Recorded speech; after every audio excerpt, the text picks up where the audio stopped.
ትላንትና የረዳን እግዚአብሔር ዛሬም ከኛ ጋር ነው። ስለዚህ እናምናለን እንጂ አንፈራም።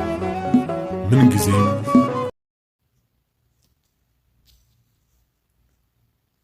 በስመ አብ ወወልድ ወመንፈስ ቅዱስ አሐዱ አምላክ አሜን። ሰላም እግዚአብሔር አምላክ ምስኩላትና ይኹን ፍቁራት ፈተናሓትን ከመላሃቱም አነ ሰላም እግዚአብሔር ይመስገን ይኹን። ንስኻቱም በዘለኹም ሰዓት በዘለኹም ቦታ ሰላም ትኾኑ በአንተ ተስፋዬ ናይ ኩሉ ግዜ ትንቢት የሚና ኣብዚ ሓለፈ ናይ ኣድና ክርስቶስ ሳምራ ገድሊ ሓምሻይ ክፋል ሒዘ ቀሪቡ ነይረ። ሕዝን ካብቲ ዝሓለፈ ዝቕፅል ኮይኑ ሻድሻይ ክፋል ሒዘ ቀሪቡ ኣለኹ። መልካም ግዜ። ካብቲ ዝሓለፈ ናይ ሓምሻይ ክፋል ንመዘኻኸር ዝኣክል ቅድሚኣ ዝነበራ ወይ እውን ብድሕሪኣ ዝተንስኣ ኩለን ፎቶ ከምኣ ዝበለ ሰበይቲ ብሓቂ ኣይረአኹን ኢሉ ብግዲ ብዘይፍትወት ፈጣሪ ዘመስግን ዲያውሎስ ከመስግነኪ ኣብ ስማዕኹ ግዜ ናተይ ናይ ገልጋሊ ልቢ ብፍቅሪ ክነደደ ዝበለ ቋርፅና ነርና። ሕዝን ካብቲ ዝሓለፈ ዝቕፅል ኮይኑ ናይ ኣድና ክርስቶስ ሳምራ ሻድሻይ ክፋል እዚ ይመስል። ዳግማይ እውን ጎይታና መድሃኒና ኢየሱስ ክርስቶስ ዘይተሰፈየ ወይ እውን ስፍየት ዘይብሉ ንጹህ ክዳን ነደና ክርስቶስ ሳምራ ሃባ። ንሱ ድማ ዮሃንስ ኣብ ቅዱስ ወንጌል ከም ዝተዛረቦ ኣይሁድ ንወዲ ሕያው ኣምላኽ ዝሰቐልዎ ግዜ ክዳኑ ገፊፎም ወሲዶም ኣይንቕደዶ ንዝበፅሕ ይብፅሓዩ ኢሎም ዕጫ ተዋዲቖም ተኻፈልዎ ዝበለ ካብ ላዕሊ ጀሚሩ ዝተሰርሐ እምበር መርፍእ ዘይተንኮፈ ክዳን ነበረ። ንዛ ናይ ወንጌል መርዓት ዝኾነት ፍቁርቱ እዚ ሳልሳይ ግዜ እዩ ዝሽልማ ዘሎ። ንዕኡ ንወልድ ንናይ ባህሪ ኣቦኡ ንኣብ ንናይ ባህሪ ህይወት ንመንፈስ ቅዱስ ምስጋና ይግባእ ኣሜን።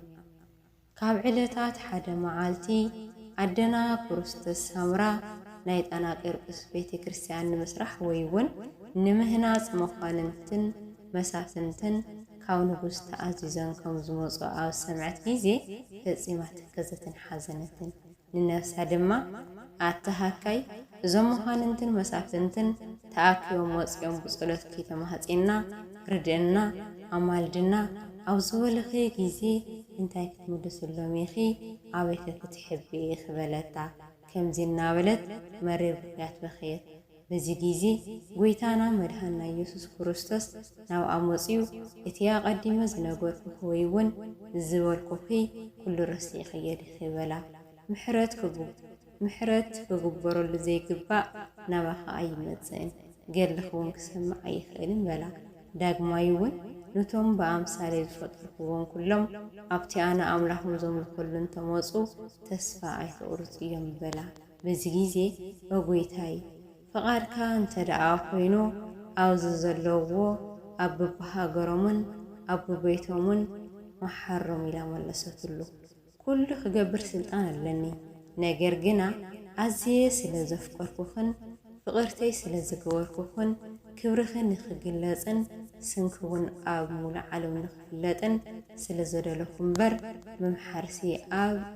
መምሓርሲ ኣብ በብሃገሮም ኣብ በቤቶም መሓርክዎም ነይረ በላ። ካብ ኣንደበቴ ዝወፅእ ቃል ኣይሕሱን ቃለይ ሓቂ እዩ።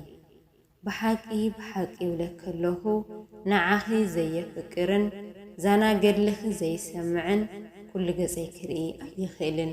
ዳግማይ እውን ካብ ዕለታት ሓደ መዓልቲ ኣዝዩ ዘፍርሕን ብጣዕሚ ነዊሕ ዝኾነ ዓንዲ ረአየት። ኣብቲ ልዕሊኡ ድማ ናይ ቅዱሳን ሰባት ነብሳት ተሳኢሎምሉ ነበሩ። በዚ ግዜ ጎይታ ብኺደት እግሩ ናብቲ ዓንዲ ክድይብ ከሎ ንሳ ድማ ንዕኡ ተኸቲላ ደየበት። በዚ ግዜ ኣብቲ ዓንዲ ተቐሚጡ ዝነበረ ሓደ ሰብ ምስ ረአያ እዛን ጎይታኣ ተኸቲላ ኣብ ማእኸል እቶም ኣብ ዓንዲ ዘለዉ ነብሳት ትራመድ ዘላ ክብራ ብጣዕሚ ፍሉይ እዩ እናበለ ኣደነቐ። ንሳ ድማ ጎይታ እዚ ክብሪ እናሃበ ዝዛረብ ሰብ መን እዩ ኢላ ሓተተቶ። ንሱ ድማ ኣቦኺ ተክለ ሃይማኖት እዩ ኢሉ መለሰላ። ከምዚ ኣብ ዝበላ ግዜ ፈፂማ ተሓጎሰት። ካብኡ እውን ጎይታ ናይ ተክለ ሃይማኖት ክብሪ ግለፀለይ ወለቶ። ንሱ ድማ ናይ ተክለ ሃይማኖት ክብሪ ሞት ንዝኾነ ሰብ ምዝራብ ኣይከኣልን። ኣብ መንግስቲ ሰማይ ንፍቑረይ ተክለ ሃይማኖት ዝዓብየ የለን በላ። ናይ እግዚአብሔር መፍቀሪት ዝኾነት ናይ ክርስቶስ ሳምራ በረከት እግዚአብሔር ይኽፈለና ንዘለዓለም ዓለም አሜን። ጸሎታን በረከታን ሃብቲ ረድኤታን ናይ ብዝእተ ደና ክርስቶስ ሳምራ ንዘለዓለም ዓለም ምስ ኩልና ይኹን አሜን። ካብ ዕለታት ሓደ መዓልቲ ኣደና ክርስቶስ ሳምራ ክልተ ሰባት ብቅድሚት ካልኦት ክልተ ሰባት ድማ ብሓደ ወገን ቆይሞም ኣዝዩ ብዘደንቕ ረኣይ ረአየት።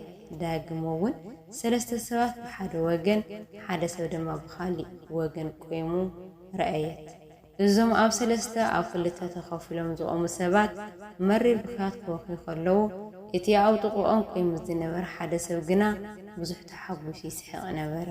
በዚ ግዜ ኣደና ክርስቶስ ሳምራ ነቲ ምስኣ ዝነበረ መልኣክ ማለት ንቅዱስ ሚካኤል ናይዞም ሰባት ስራሕ እንታይ እዩ ግለጸለና ሓተቶ። እዞም ኣብ ሰለስተ ኣብ ክልተ ተኸፊሎም ዝቆሙ መሪር ብኽያት ይወኽዩ ኣለዉ።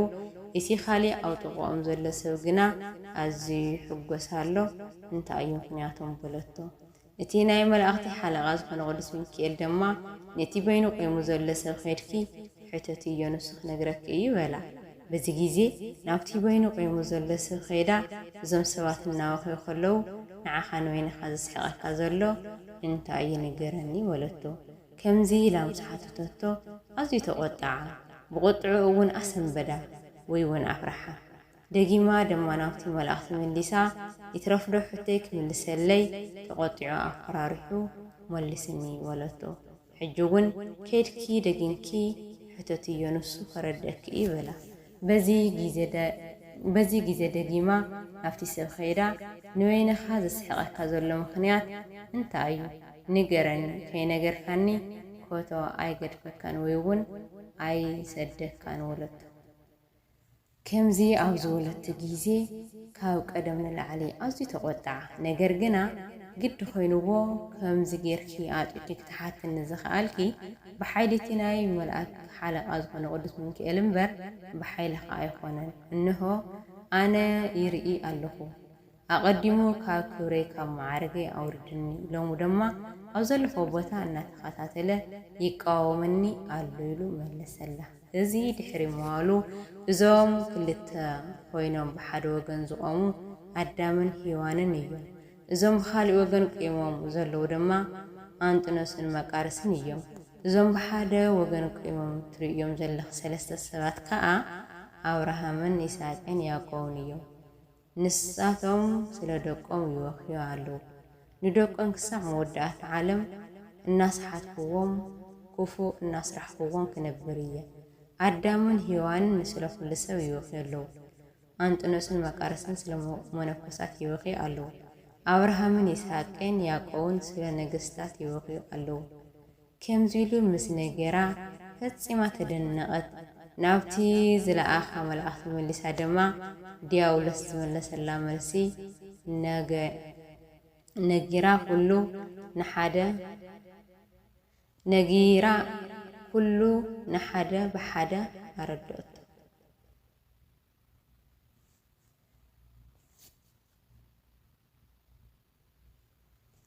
አሜን። ስለ ቃሉ የቃል ባለቤት ቅዱስ እግዚአብሔር አምላክና ዝኸበረ ተመስገን ይሁን። ወደ እስትረፈ ሳቆርሳን አጣሩልን አይደና ቅዱስቲ ክርስቶስ ሰምራ ጸጋ በረከት ይደረና። ሻርሻ ክፋል ዝመስል ሻዕ ክፋል ይቅጽል። ስብሐት ለእግዚአብሔር ሎ ትላንትና የረዳን እግዚአብሔር ዛሬም ከኛ ጋር ነው። ስለዚህ እናምናለን እንጂ አንፈራ።